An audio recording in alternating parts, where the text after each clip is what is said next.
Everybody here knows that the history of change in this country, that history always takes place from the bottom on up, not the top on down.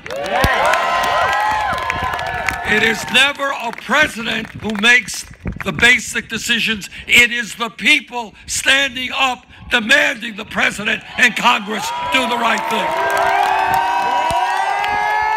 That's the history of the trade union movement, where workers stood together to fight against exploitation.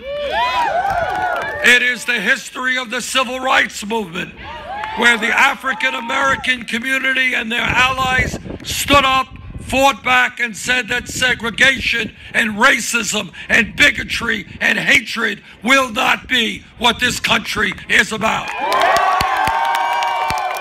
It is the history of the women's movement. We have forgotten that 100 years ago, a small period of time, from an historical perspective, women in America did not have the right to vote, could not get the education they wanted, could not get the jobs they wanted. But women, 100 years ago and longer, stood up with their male allies and said, you know what? Women will not be second-class citizens in this country. It is the history of the gay movement in this country, of the gay community and their straight allies for decades, standing up against unbelievable bigotry and hatred and saying that in this country, people will have a right to love each other regardless of the gender. That is how change always comes about.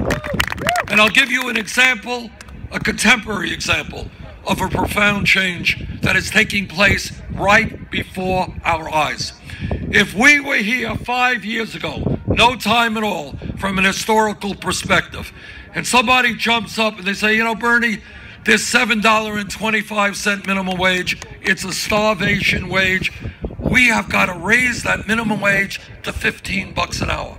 5 years ago, if somebody said that in a meeting like this, the person next to him would have said, you're crazy. You want to go from $7.25 to $15 an hour. You want to more than double the minimum wage. You're out of your mind. You're too radical. You think you're too big. Maybe $8, maybe $9, $15, no way. But you know what happened?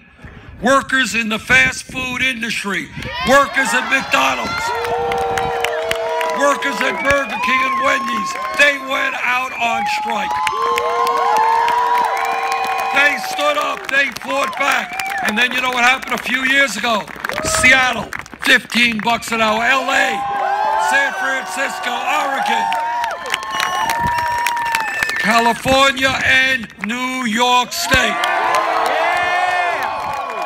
Trust me, it wasn't the governor of New York who had that idea. It was the people telling him what he had to